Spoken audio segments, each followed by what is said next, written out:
He's Ali Alberigo, and this is the School Owner Talk podcast.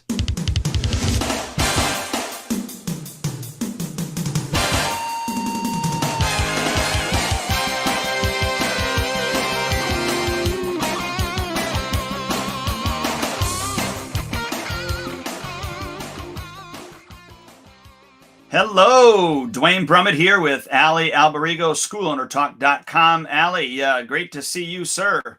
Yeah, great to see you as well, man. It's always good to be on the phone with my good friends and spend time with people I have the same kind of mindset with. So yeah, always awesome. You're kicking people's butt. Is that the mindset? What? Yeah, I don't know. Lately it hasn't been. I think I'd feel a lot better if it was that, because you at least get some satisfaction out of that. Good sparring match, student who's giving you a hard time, that kind of thing. I had a Facebook message back and forth this morning with a client, and his kid didn't earn all 8 of the skill stripes that he has to earn in order to move forward into the next belt level. And he said, and it was the balance stripe. He needs to work on his balance and some of the other physical fitness things, but balance primarily. And you know what? Surprisingly, it was a great conversation. He knows that he has to do this belt level over again. So he's going to be paying us for another 3 months to master this, and the way that I termed it was, yeah, you're right. He needs to stay at this belt level, master this belt level first before he can move on and master the next belt level. Yeah. And he agreed, which is not heard of very often sometimes, right? When parents say, well, I just paid for this 3 months and now I got to pay for 3 months. But you don't sell it by the belt, right? No. Like you don't say, okay, the next 3 months you'll get X belt. It's just 3 months of tuition. Hopefully, if they do everything they're supposed to do, then they could move up. But if they don't, that's their issue, right? Well, but I think, they look at it as, I paid for 3 months. My child should, now move to the next level. I shouldn't have, or if they stay at this level, I already paid for that level. Right. No. Yes, you paid for the instruction at that level, but your child did not master it. It would just be like, and I've said this to parents before, especially ones that went for their black belt test and failed their black belt test. Yeah. If you go to a semester of college and you fail that class, you paid for that semester. You don't get to do it. Yeah, for free. That's what I was just going to bring up. I was going to say, and by the way, for those that are listening, we do have a guest today. We'll be letting him in a few minutes. But until then, Dwayne and I just figured we'd chat a little bit about some cool things. But I remember, my teacher, we never really had, like my teacher, Shion Vasquez, through the American Ninjutsu system. We didn't really have a set curriculum per se. We had kata, like kata 1 through 12, let's say, or this move through that move. But he would promote people based on their motivation, based on their attitude, based on how much they come, and their talent, right? And you would never ask for a belt. If you did, you were like, he would ignore you for the next year. So, I mean, for me, I always thought I was paying for training, not for a belt level. And when people start to realize that, they'll be so much better. Yeah, and I like that perception where you're paying for the training, not the belt. So, maybe.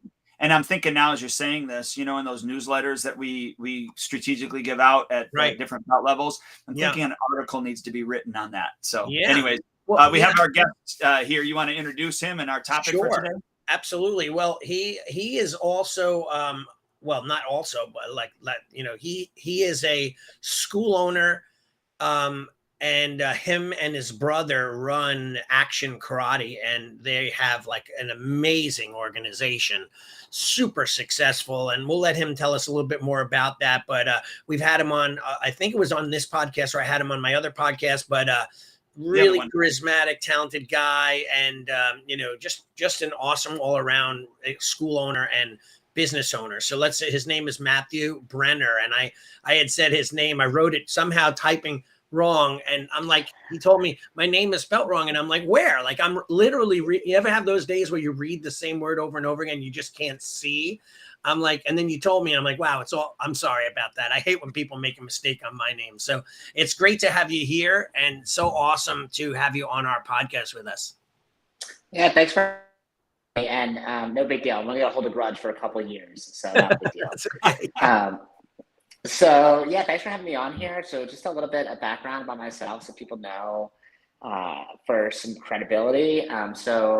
Just like you guys are doing martial arts, most of my life, I started at 3 years old, and started a martial arts school as an operator owner during my senior year in college in 2013.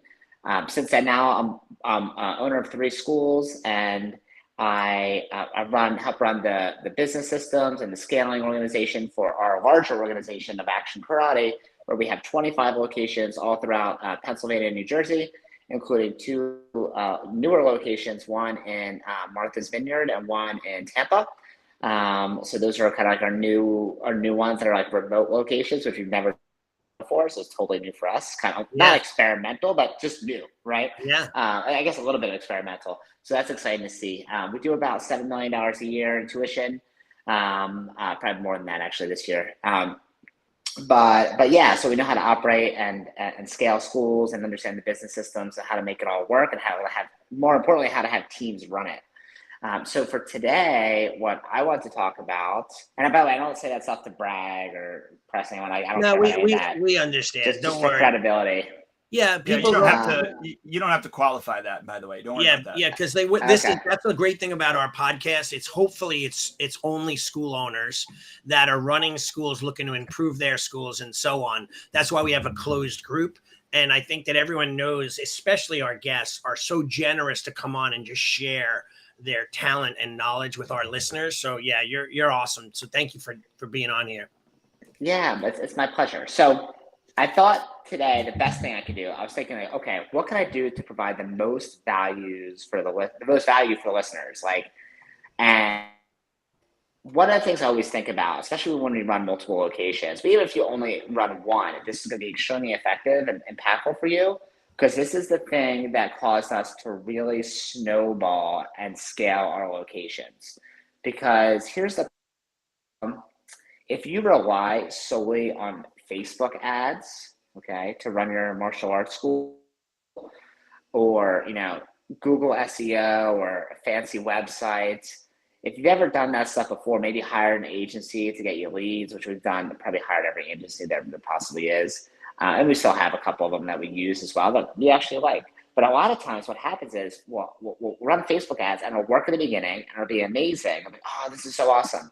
But eventually it kind of tails off, right? And either A, the leads are crappy and they don't respond, even if we respond quickly, or the cost per lead skyrockets because Facebook decides to change the algorithm in a moment, okay?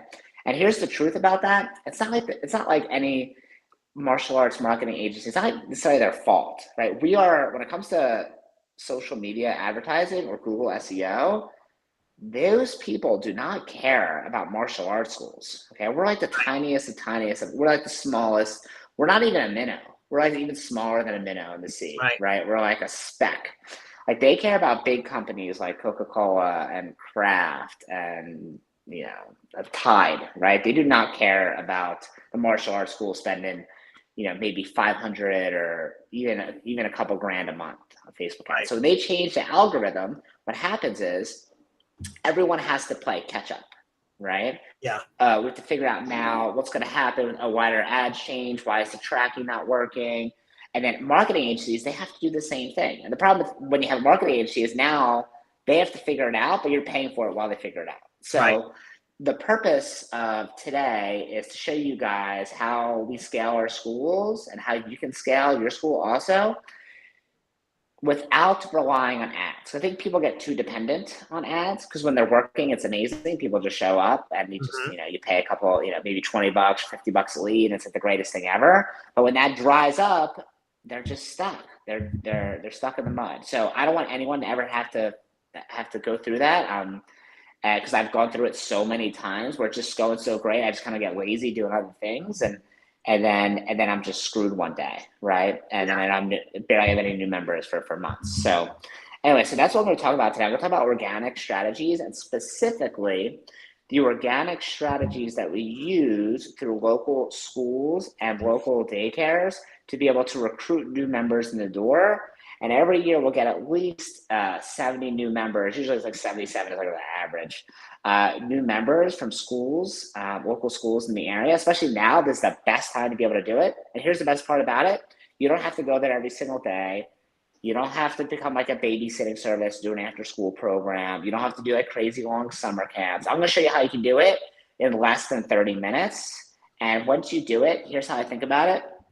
There's a couple different ways you can advertise your school. You can do online marketing. Online marketing to me is like you have a bait and you attach it to your hook, and you're kind of like in an open sea. You cast your rod out to the open ocean, and you hope that your bait is so pretty that fish come around, they're going to bite, right? Like students or potential prospects are going to bite, and then hopefully they become students, okay? If you're able to create strategic partnerships with local schools, daycares, and also businesses, but that's a topic. We can do that another time.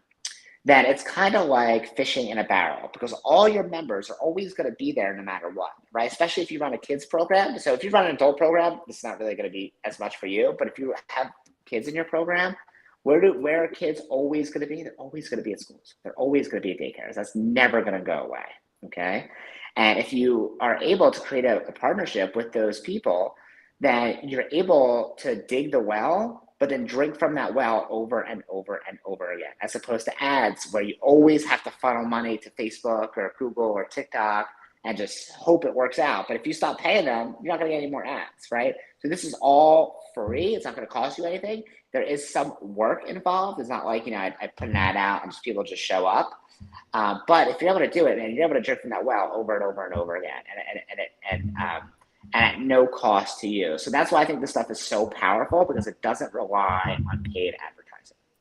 Okay. Any questions about anything I said so far? No, that's awesome. Very good stuff. I couldn't agree more.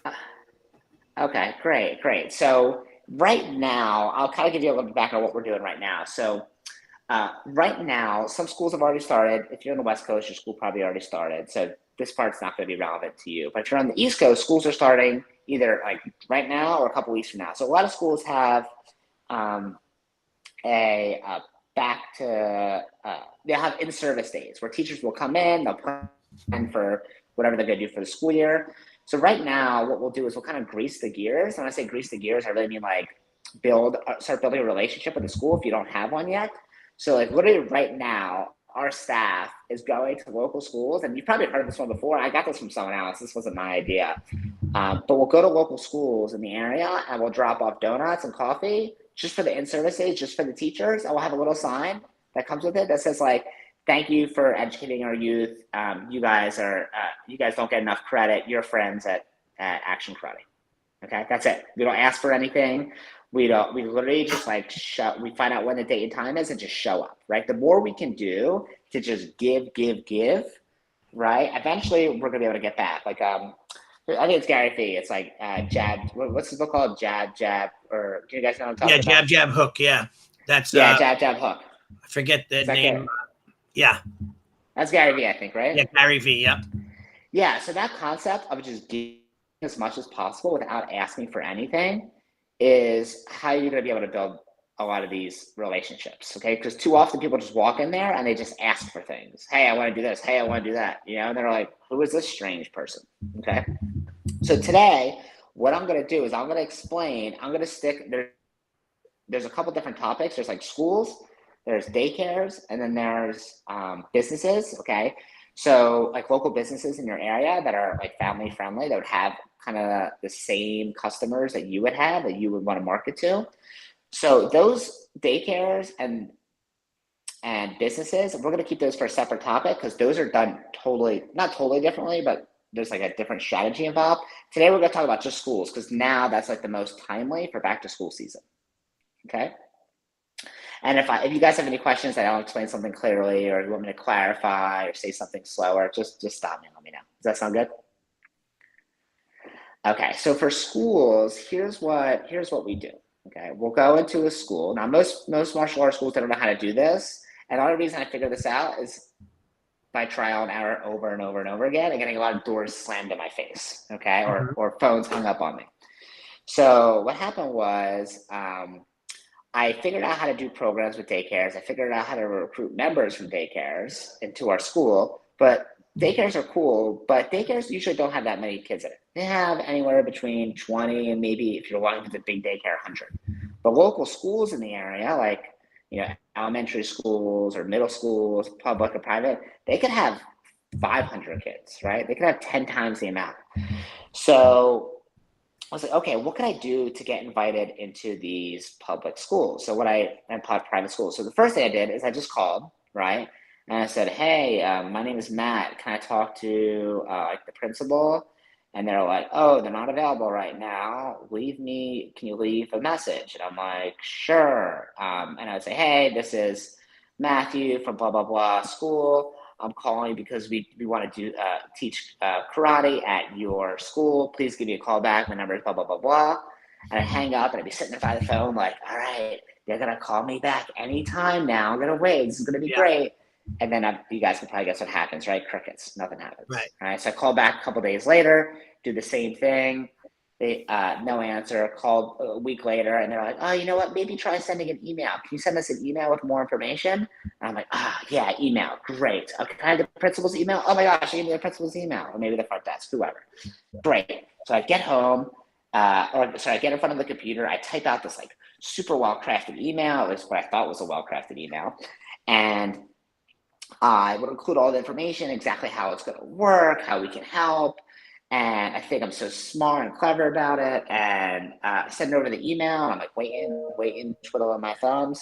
As you guys can expect, no answer, right? And did this over and over again with local schools. Nothing's happening, okay?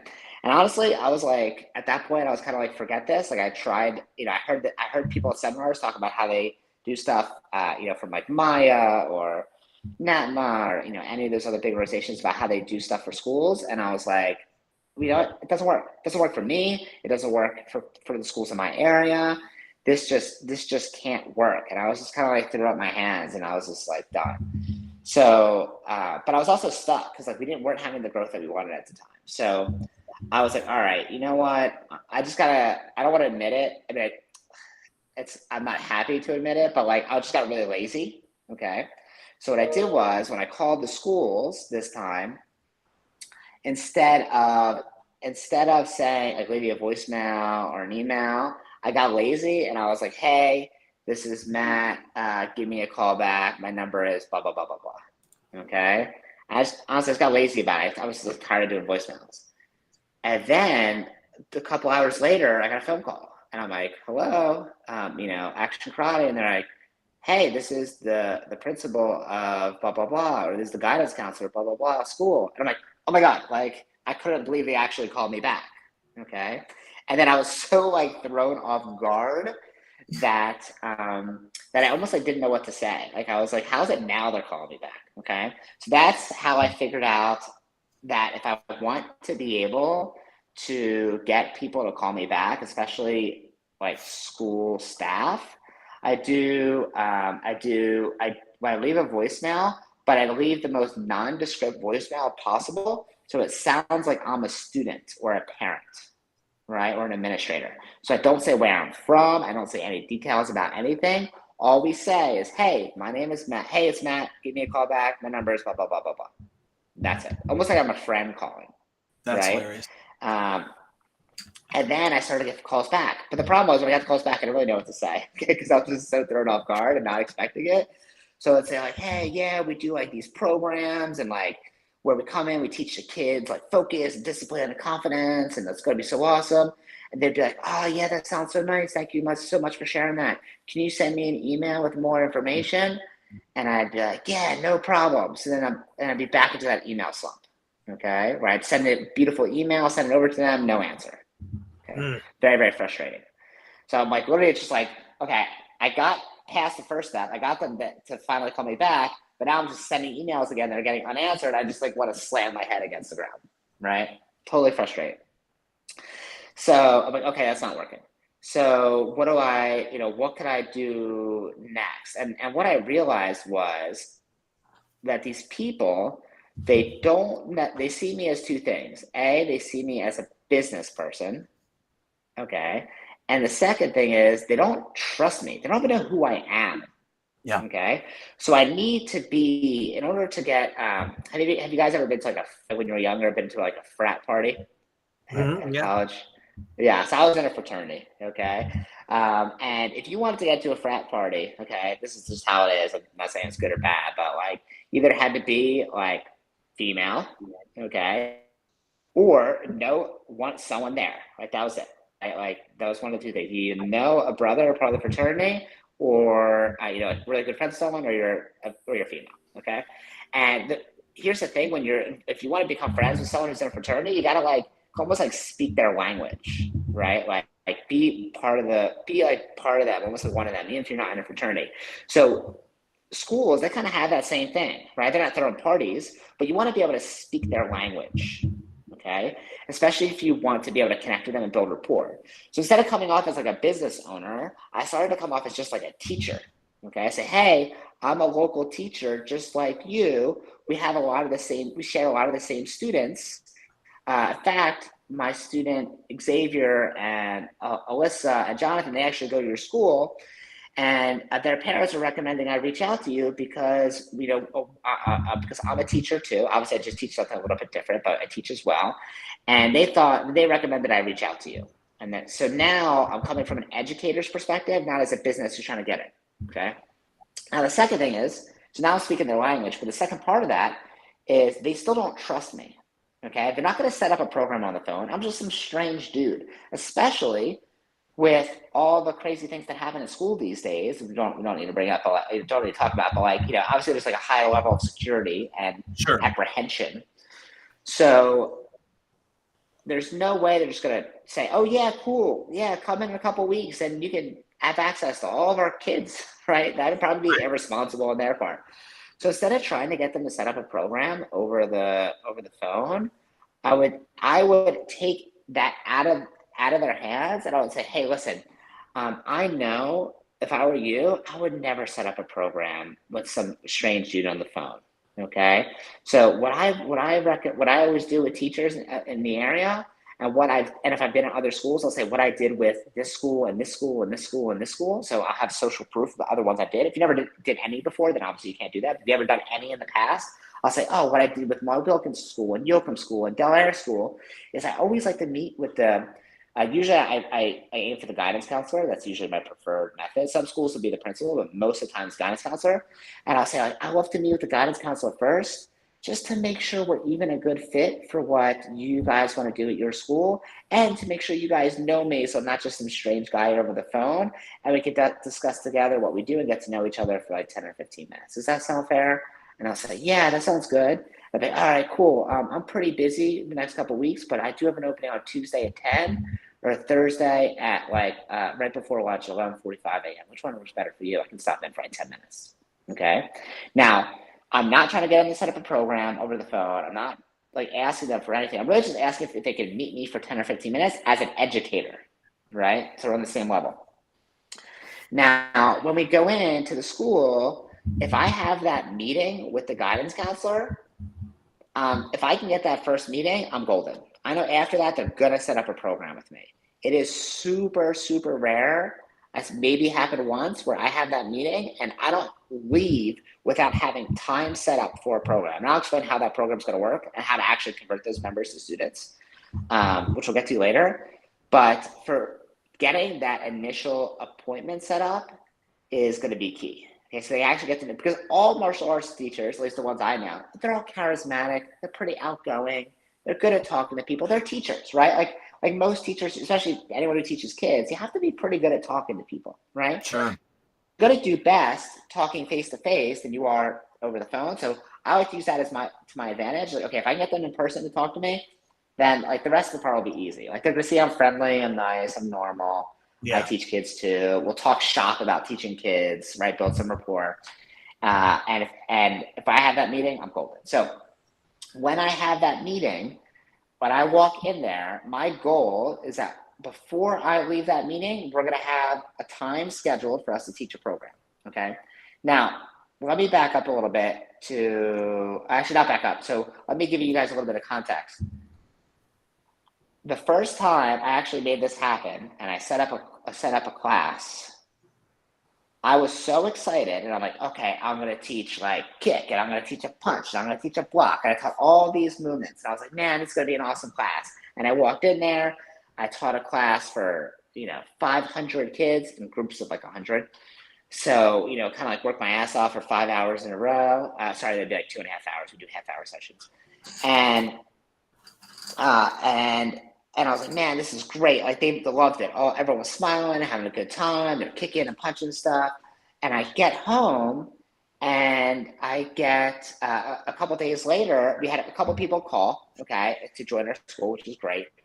And but I got a call a couple days later from the principal, and they called me, and they're like, hey, I just want to give you a heads up, like all that kicking and punching you taught, they started to do it on each other, and a couple kids like kind of like hit each other, even though I told them not to, even though I told them they shouldn't, right? That's part of the class, you can't hit anyone.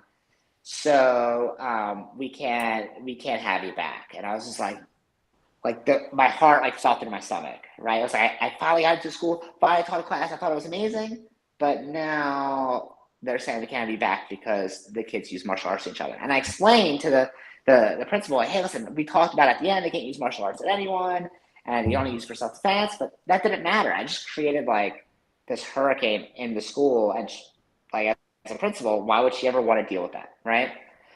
So I'm like, all right, that obviously didn't work, and I was very, very frustrated. So I'm like, all right, you know what I'll do? I'll do bully prevention seminars. Okay, and that'll be the topic. So the next school I go to, I'll teach bully prevention. And a lot of martial arts schools do that.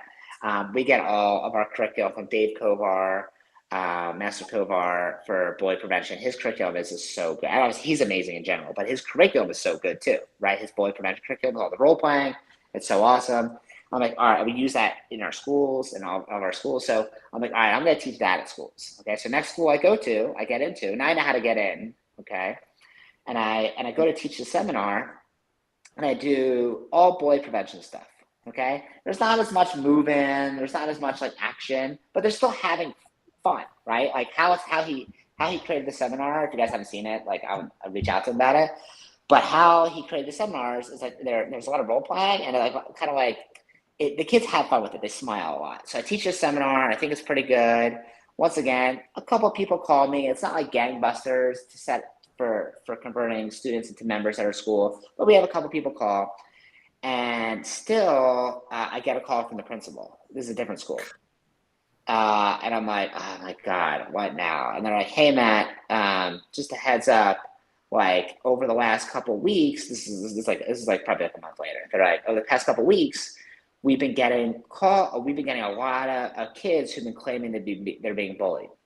And I'm like, do you think that's actually happening? They're like, no, the teachers don't feel like it is. We think that because of the seminar, that they feel that almost like we opened up a can of worms. Now everyone feels like they're being bullied if something says something mean to them. Okay. Now during that class, I said, if someone's rude to you, that's not bullying, right? Someone says something mean, it's not bullying. It has to be intentional, and it has to be repetitive in order for it to be considered bullying. But kids are kids, right? And we just did a bully seminar, so now now the principal has to deal with all these parents coming to them being like, hey, my kid's being bullied. So it just caused an S storm for the principal, right? And she's like, I don't want to do this anymore. We can't do this. So I'm like, once again, my heart drops through my stomach. I call this like my oh shit moment number 2. Hopefully I can say that word on here.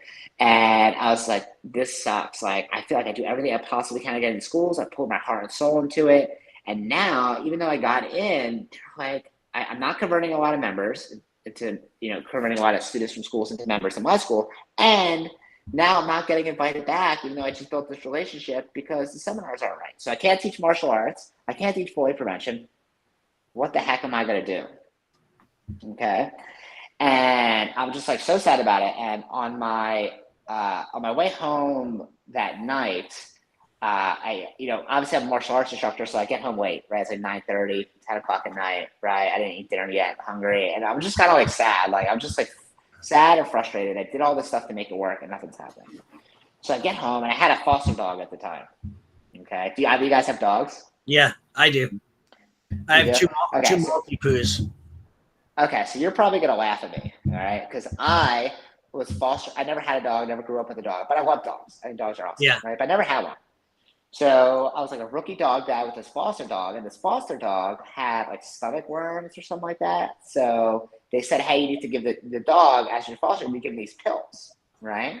It was a girl dog. Her name, it was a girl dog. So he's like, yeah, you need to give her pills. And I was like, okay, cool, no problem. So when I get home from work that day, I'm like, all right, I gotta give her a pill. So I take the pill, I hold it out for her, and she like sniffs around, like licks it a little bit, and then doesn't eat it, right? And so now my hands is kind of just like a slobbery, pilly mess. It's like disgusting, right? Yeah. And I'm like, man, like maybe I'll pretend it's like a treat, right? So I get a treat, I give the dog the treat, and then the other treat is like the pill, right? I'm like, oh, I'm gonna trick it. It's a dumb dog, right? And I'm like, ooh, and then I give the dog the pill, puts it in its mouth, spits it back out on the floor, and now it's like a slobbery pill mess on the floor. And I'm like, man, like I cannot get this dog to eat this, to take this pill that it needs, right? And like I thought I could trick it, but once again, I'm a rookie dog dad, so I really have no idea what I'm doing. Okay, so I called one of my friends, and I'm like, hey man, here's what he has a couple dogs, and I was like, hey man, can you tell me what to do here? I can't get this dog to take this pill. So first he laughed at me. He's like, you're an idiot. That's not how you give a dog a pill. Okay. It's not just going to think it's like a treat. And I'm like, why? It's just a dumb dog. I don't know. He's like, no, that's never going to work. He's like, you need to put peanut butter around the pill. Okay. And I was like, he's like, yeah, you got to give it what it wants in order to give it what it needs. Okay. And I had this like light bulb moment. I was like, oh, got it. So I have to like give him really what he wants in order to get what he needs. So how can I do that for schools, right? How can I give them what they want in order to get what they actually need? So they might need to learn really kick or punch or bully prevention, but obviously that's not what they want. I gotta give them what they want first, okay? And if I give them what they want, and then I'm able to convert them to members of my school, then I can give them the self-defense training, the confidence training, the respect training, the discipline training that they actually need. Okay. Yeah. So instead of creating whatever seminar I decided I want to teach, now when I sat down with the guidance counselors and I had that meeting, I would say, hey, every school has different challenges, just like every child is unique and has their own challenges. So I want to hear from you. What challenges are you having in your school right now, specifically? And whatever challenges you tell me, that's how we'll create the seminar around that. Okay. So I call this like my perfect seminar, because I create the seminar around exactly whatever they want. And every school, it goes through different things. Some schools will say, hey, we have an issue with exclusion bullying. Like no one's like, like hitting each other or making names, but they're not letting each other play. They're not playing with each other, right? They're saying, oh, you can't play with me, right? Or some people will say, like some schools will say, hey, kids haven't been doing their homework. You talk about discipline and how to do your homework on time, right? Or they'll say things like, yeah, we really just want the kids to be able to focus better. They've been really distracted. We have a lot of kids with ADD this year, or ADHD. Can you talk about how to have better focus? And now when I create that seminar, I use whatever words they said and they want me to use in the seminar. So now I'm giving them exactly what they want. I don't teach what I want. I'm giving them exactly what they want. I'm putting the peanut butter around the pill. Okay. And then that way, when I'm done, the teachers and the guidance counselors and the principals, they're like, that was the most amazing thing ever. Thank you so much for doing that. You hit all the teachers don't always know I have that meeting, but you hit all the things exactly, the challenges that we're having. So now we have like these like raving fans, and now I'm not getting calls later where my stomach drops, my heart drops in my stomach, because I taught exactly what they wanted. Okay. And I stopped teaching any kick or punch or striking movement at all. We do none of that, okay? We do all defensive movements, jumps, blocks, duck. Literally, that's it, okay? So that way later, they can't say, oh, this kid was kicking or punching or doing whatever, because I didn't even teach that, okay? A block is, you're not going to block someone to death, right? And the jumps and duck, you can't hurt someone with that, right? So that's all I taught, because I know that if, like, there's only so much character development I could teach someone in like a 30-minute class. But if I'm able to inspire them and love the class, and they're able to come to our schools, then I can give them what they really need, like learning self-defense, learning how to keep their back straight, learning how to raise their hand with confidence, all the stuff that we all teach in all of our martial arts schools. But I need to give them what they want first, what's like the most exciting, right? What tastes the most delicious, okay? So any questions about that stuff so far? The only thing that comes to mind, you're probably going to go over this, is that what do you do to get those people after you teach the seminar to contact you? Because I know I've done this in the past, and our schools are very difficult when it comes to handing out flyers, any kind of business cards, VIP passes, even a pencil with our phone number on it. Like, they won't allow us to give any of that out. Yeah. So some schools are definitely going to say you can't give out anything, but I'm going to get to all that too. Okay. But some schools, like if they say like we can't, if they say specifically we can't give out anything, honestly, like, this is going to sound funny, but I usually do not ask if I can give out something. I just, okay. Right. And later, if they say, oh, you can't do that, I say, oh, so sorry, I had no idea. And I'll ask for permission instead of I'll ask for forgiveness instead of permission. Right. Okay. So if it's my first time doing it, then I would do it that way. Okay. And most of the time they're not going to care anyway. It's going to be like a piece of paper, it gets stuffed in the folder. No one really will care. Or they might say, hey, you handed out stuff, you can't do that next time. Oh, so sorry, my apologies.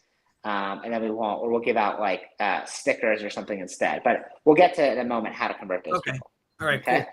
But you asked a great question, because that is a challenge. Okay, so now we have that perfect seminar that's crafted out exactly what they want, okay? And I'm able to get into school. I call it school hacking. It's like how I hack my way into school by leaving that nondescript voicemail, right? And then setting up a meeting first before I ever try to set up a program. And so I'm in the school, and I am able to teach the perfect seminar, but if I'm not converting them to new members, I'm just wasting my time. Right. So here's what happened. I went into a school, and this school had a ton of kids in it. Okay. And it was honestly kind of like a rougher neighborhood. All right. And it probably had like 600, 700 kids. All right. It might have even been more. And my partner at the time, one of the other instructors supposed to come with me, he called me in the morning, and he's like, hey, I'm sorry. I'm super sick. I can't come in. I apologize. So he's the head instructor. So now he's not helping me with the seminar, and now he's not teaching classes that day. So now I have to teach I think it was 6 different sessions. I try to keep groups of 100 or less. If anything more is just too difficult. And I don't want to do anything less just because I don't want to be there all freaking day. So it's 600 kids in the school. I'll do 6 sessions of a half hour each, and build about 10 to 15 minutes in between for people to come in and out. And I was like, oh crap, I'm going to have to do this all by myself and then teach classes after. Okay. So that's a lot. So I show up to the school. Once again, it's kind of a rougher neighborhood, not, the kid. And when I say that, I don't mean to be mean, but not as nice school. The staff is not as professional. The kids are less disciplined, that's just kind of just a while. So I walk in there, and the kids are already in the room, which is great, but there's kids flying around, and the teachers are talking to each other. It's super loud, but it sounds bouncing off the walls. So it's just super loud in there. And I'm like, man, this is going to be freaking rough. I don't know how I'm going to do this. And all I'm thinking about, I was like, how am I going to teach classes later? Okay. How am I going to have the energy or the voice? So I look around the room, and all the teachers on the side are, for the most part, either A, playing with their phone, right? Because now this is free time, right? Oh, babysit the kids, this is great. Or having conversation with the other teachers, all right? Which is cool. I get it. It's not like I blame them for any of those things. I'd probably do the same thing. But these are highly qualified teachers, and I wasn't using them because I had another instructor who would help me out at the time. And I'm like, okay, if I'm going to do this on my own, I have 6 teachers over here and 6 teachers over here. I need to use them as an asset. Okay, I can't just do this on my own. So the first class that day, the first session, I tried to do my own, and my voice was almost gone. I had like and I'm like screaming because the kids are so loud, and how the room was set up, like the vocals, was just hard, right? It was just hard to get my voice. I didn't have a microphone, so I was like, okay, how could I use these teachers? So when I created the perfect seminar about what I wanted to teach, now I'm like, okay, I'm going to use all these teachers and I'm going to make sure they're a part of the class. Okay. Exactly like I would teach a martial arts class, and whatever assistant instructors are there, I would use them to help me teach. I literally just treated them as if they were my assistant instructors. Exactly like that. Beautiful. So in the beginning of the class, I said, hey, teachers, thank you so much for coming today. We love having teachers like this. Now, this is not going to be a class where you sit down on the side and play with your phone or chat with the teachers next to you. You're actually going to be able to, this is going to be an interactive class, and you're going to be a part of today's class. And teachers, you're going to love this, because at some point you're going to get to try to whack the kids in the head, and all them going, oh, and all the kids like go nuts, right? And I use the teachers as like target holders, right? They're not doing kicks or punches, they do like ducks and jumps. So we'll have the teachers swing targets at the kids' heads, and they have to duck. And the teachers love it, because now they have to swing something at a kid's head, right? And so like they're laughing and having fun, and they're involved in the class. So if kids are like talking or like doing things they're not supposed to be, they have that teacher instinct of like, hey, I need to shut this down right away. Okay. And at the end of the seminar that day, all the teachers were like, yo, that was so amazing. Thank you so much for having us. I love being able to do that. They always say, oh, can I keep one of these? I said, like, Yeah. keep them to whack the kids, right? And I was like, no, I wish you could. And that made me realize, like, man, I got to use these teachers more often, whether I have another instructor or not. Like, they need to be involved. They need to be a part of it. Okay. And the more a part of it they are, the more bought in they are. Yes. And the more they're probably going to talk about it. Right. So I was like, okay, cool. I could use these teachers. And like, one of the teachers came up to me and said all these nice things about it. Oh, I love how you talk about focus, discipline, and confidence, and blah, blah, blah. And I'm like, oh, thank you so much. I'm like last second I was, wait a minute. Like, would it be okay if I quote you on that and just like share that with other people? And they're like, she's like, oh, sure, no problem. So I'm like, all right, cool, that's great. Can you say that again? I took out my phone and I just like quoted it. I'm like, what's your name? What grade do you teach? Awesome. Okay. So then I was like, okay, this is cool. I have all these teachers. They all love me because they just did this class with me and they're a part of it. How can I harness that to convert students from the school into new members at my school? Okay. So I call this recruiting cheerleaders. Okay, so I recruit the schools and the teachers as cheerleaders for my martial arts school program. So now at the beginning of the class, I tell them they're going to be involved. And then I say, hey, at the end, if you want today's class, the reasons why we're able to do this for free at so many local schools is because we get testimonials from teachers like you guys. Okay, so at the end of the class, you love it. We're going to come around. We're going to ask for some, we're going to ask for just like a sentence or two about what you thought about the program, if you're comfortable with it. We'll take a quick picture. Okay. I didn't do that before, but now we do pictures. Okay. So take a quick picture of them, write in our phone, whatever sentence they say about us, use just like a sentence or two. And now we use those in our marketing material to sell our martial arts program. Okay. So that's how you're going to get people. It's like kind of like creating a bunch of little salespeople that go out and sell your program for you. Okay. Now, the next time I walk in that school, on my flyer that I hand out, is going to be printed a couple of the teachers, preferably the guidance counselor is one of them, or the principal, and a couple of the teachers. It's going to be, the testimonial is going to be printed on the flyer. Instead of me being like, hey, look how great my program is, it's like, oh, look, all the teachers in your school are talking about how great our program is. Yeah. And our website's going to have it on there. Our emails are going to have it on there, right? Anything that's follow-up is going to be on that. It's going to have the testimonials on there. Okay. And I have images I can share with you guys later, put it up in the group of what those look like and how to do it. But that's exactly how we ask. We say, hey, we're able to do this for free because we're able to get testimonials teachers like you guys. If you're comfortable with it, at the end, we'll ask for a couple words. Only if you loved it, and they're going to love it. Only if you loved it, we'll ask for a couple words. We'll snap a quick pic. And if you don't mind at the end, like, okay, great. And then we have someone walk around at the end, take a quick pic, write a notes folder, who they are, what their sense is, and then we'll edit a little picture later with some words on it. Okay, so now our marketing material is going to have all that stuff. So if I say something that's great about our school, that's cool. But now, if I have those people promoting me, it's just way more powerful. It's just like better social proof. And by the way, like in our schools, we have this kind of stuff. Like I have a Canvas. If you're just listening to this and you're not watching this, there's a Canvas just like printout. Probably costs like $30 from Easy Canvas prints. They're really cheap, and we'll get those testimonials printed out and hang up in our school. And people will come in and be like, "That's our principal. Oh my gosh, that's my teacher. I Oh love gosh, that. Miss Casey's on the wall." Right. So now they're selling the program for me. Okay. And the next time I go in there, I'm going to give stuff to those teachers. I'll give them a sweatshirt, a school sweatshirt. I'll give them a t-shirt. I'll give them like whatever kind of swag we have.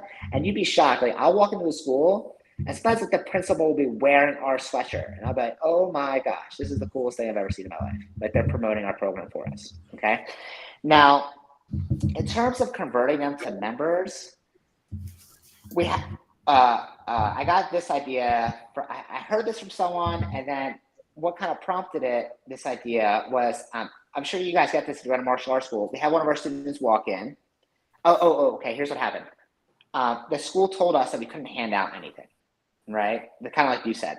And then the school kids came into my school and they're like, hey, we have this like fundraiser at the ice cream place down the street, and here's the paper for it. And if you go there, they'll donate the money back to the PTA.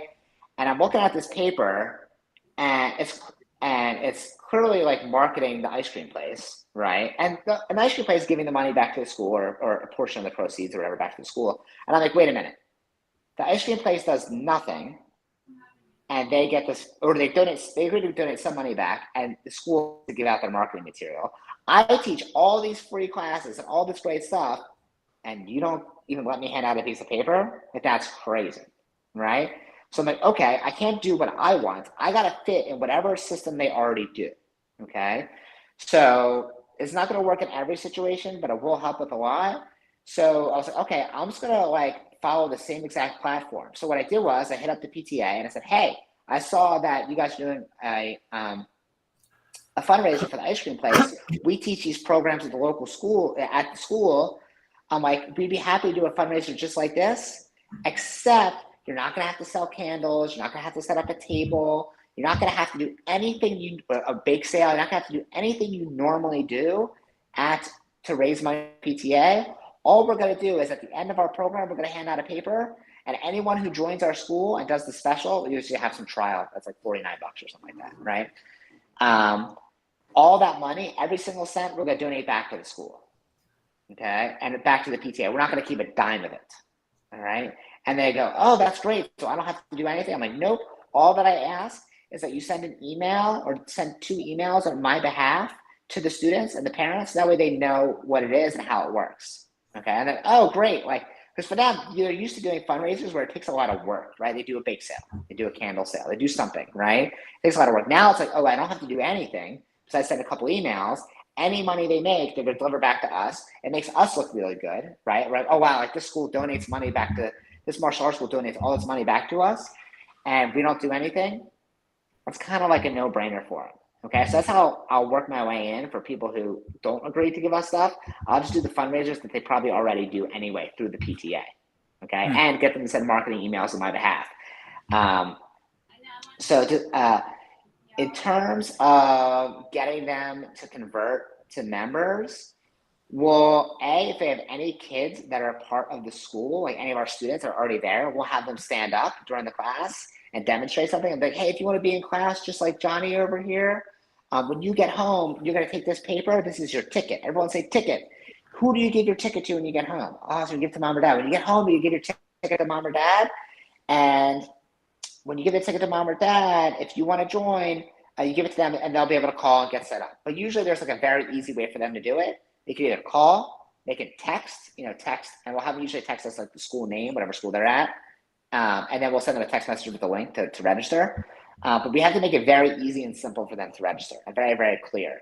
And on that front of the page, we have like the fundraiser page. On the front, there's a little piece of paper, and this made a giant difference in terms of conversion rates. The little piece of paper says something like, hey, this is a fundraiser through the PTA. Action Karate agree that anyone who signs up for their course will have the class today. They donate 100% of the proceeds back to the school, back to education that supports our kids. They don't even keep a dime of it. Read the form, read this form, and you can register. The registration is open for the next 14 days, and then it closes. There has to be like a time frame. Otherwise, people will just sit on it forever. And now, when they come in, obviously, hey, we look like amazing people because we're donating all the money back to them. We're setting up in a system they already use for fundraisers. So when they come in and like we're donating that money back to them, like they love us, but also like when I'm able to show up to a school with a check for $800 or $1,200, and I'm able to take a picture of it, right? And like then I'll like a selfie of us giving them the money, and then I put it on the local community page. That drives a lot of engagement and a lot of goodwill that you can't even pay for. You can't pay for that much goodwill, right? Because you're literally doing all good things. You're jabbing, right? Eventually, we're going to throw the hook for people who come to our school and want to join our program. But I'm just giving as much as I possibly can. Usually, the more you give, the ROI on that is enormous, right? Like you can't pay for that kind of goodwill. So there's a lot of like little like nuggets in there. So I hope that I didn't move too quickly. But yeah, usually we'll do it like through the PTA. Now there are some schools that will say like, hey, we can't hand out anything whatsoever, and I'll try the PTA thing, and they say no, and I'll try to like give out stickers or just like prizes. Like, and by the way, if you give out stickers, this is a really funny, stupid tip. I learned this from one of our co-founders of Action Karate, Jacqueline Razai. She's kind of like one of the unsung heroes of our schools. Co-founder of Action Karate with my brother. Put the sticker. If you ever give out stickers, put them on their back. Don't put them on the front. Okay. Do you guys know why? Have you ever heard of that? Because they can't take them off. They can't take them off, right? Yeah. And mom or dad are doing laundry later. They're going to see it and go, "Oh my gosh, what is this?" Right? They're like scratching it off. All right. Yeah. So we'll always put it on their back. Yeah, so I knew that. I thought it was such a funny like little thing to do. And by the way, in terms of getting teachers on board, I forgot to mention this. We'll give them extra prizes to give away at the end of the day to people that are showing the best focus or the best discipline, or whatever they wanted us to talk about that day. So it's like, teachers, we're going to give you prizes today, and I want you to kind of hold it over their heads, right, for the kids. And the rest of the day, you're going to look for 3 people in your class, and you're going to give those prizes to those 3 people. So now the teachers have something to give away. They're thinking about us the whole rest of the day, right? We'll also give them like VIP cards for themselves to take class that they cannot give to the students, like a 2 free week pass that they cannot give to anyone. It's like just for them. And now all the kids are going to act better the rest of the day because they have like these prizes they know they might earn, which obviously makes us look a lot better. Right. Okay. But we're top of mind. But anyway, if they don't allow you to give out something and you try all those other things, what I would do is I would run a Facebook ad targeted to that community and say, hey, the picture would be like me outside in front of the school. I guess it's a selfie in front of the school. So parents see it, like they'll see it on their feed, and they'll stop them like, oh, that's my child's school. And then we'll run an ad to that area of whatever the special offer is. Hey guys, we did a program here, blah, blah, blah, school. If you register, we'll donate all the money back to the school. Because then I'm not handing out anything to the school, but there's no reason why I can't do a marketing blitz online to people in that area directly for that school. Right. And yeah. spend like, $100 or $200. That makes a lot of sense too. That's great. Yeah, and so that's like kind of like the retargeting that we'll do. Another tip I want to say, and I know it's like a lot, so if you're listening to this right now, later, I would either listen to it again and make sure you have notes in front of you, or like get this stuff down as quickly as possible, because this is like years and years of me figuring all these little things out to make it better and better and better. And it's just super impactful. So the other thing you want to do is at the program, this is like a next level thing. At the seminar, we have like most people who are listening to this should know what this is, but we have like a lead magnet, okay, not for the kids, but for the teachers, okay? So we'll say, hey teachers, I created a PDF. It's called the top 7 focus anchors for teachers.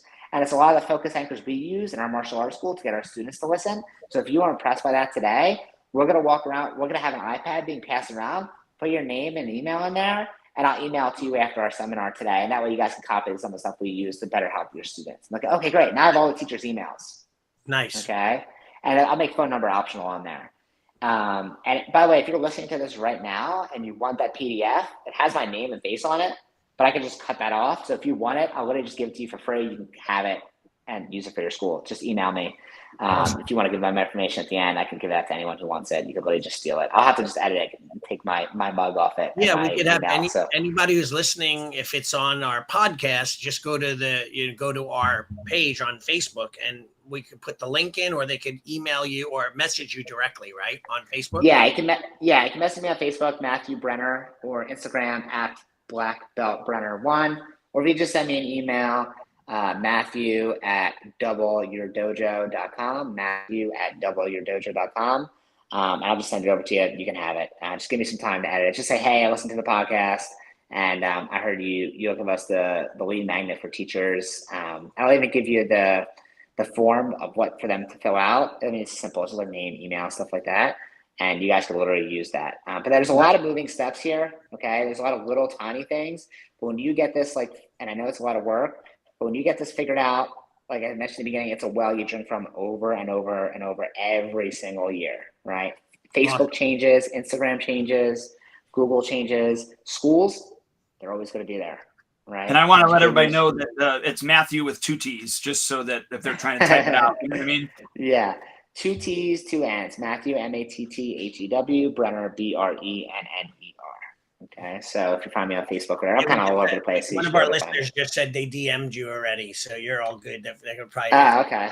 Great. We're running out of time, but you were amazing, and I appreciate your time and effort. I'm sure you could keep on going too.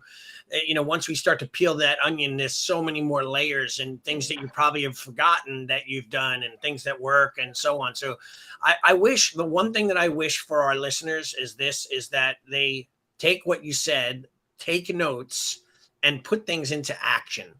A lot of our listeners are listeners. They love to listen, but they don't take action. And whenever we have guests, or when Dwayne and I share something, extract whatever you can and put it into play, because that's what happens when you execute and get it done. That's when you see monumental changes. So that's important. But your seminar was amazing.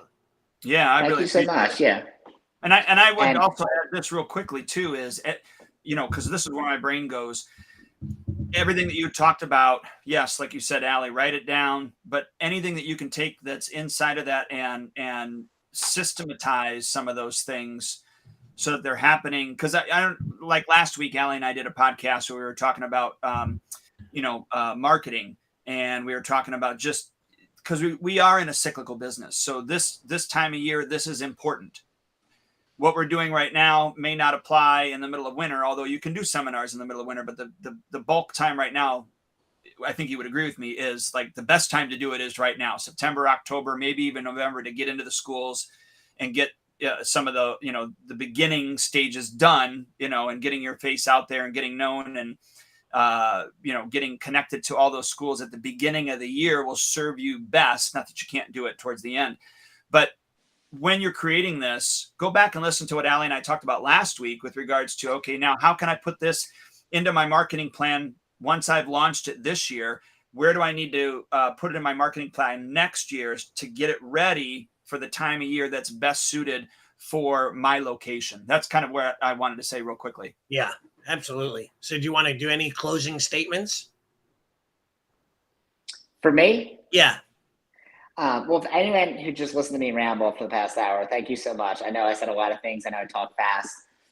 This stuff just makes me so excited, because anytime you can have an organic strategy to grow your school that doesn't rely on giving Zuckerberg money, right?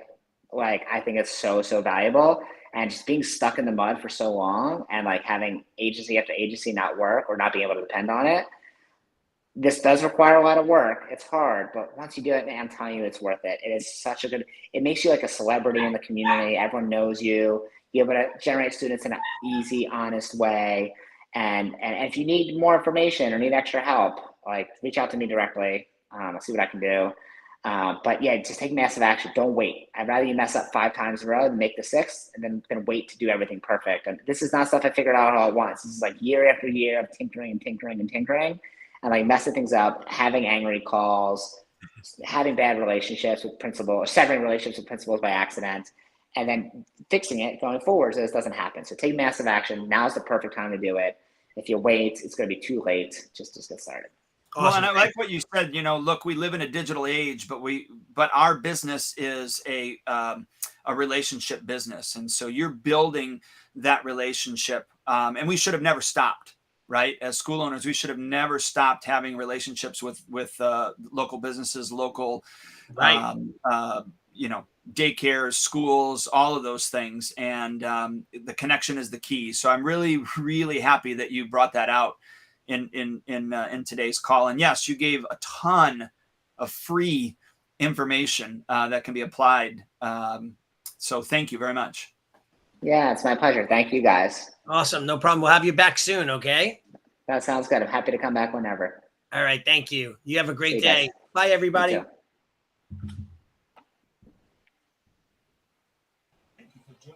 Thank you for joining us for another episode of Martial Arts School Owner Talk podcast. This would not be possible if it weren't for the support of our amazing sponsors. Please check out Elite Insights for all your website needs. LeadHunterMedia.com, your online digital marketer and content provider. Academy Kings BJJ Growth Consulting and Management Group at GrowMyAcademy.com. SparkMembership.com, hands down the best martial arts software for school owner management on the planet. GetKarateStudents.com, a martial arts growth consulting company for all your systems. AddHealthCoaching.com, helping school owners create a whole nother revenue stream for their school.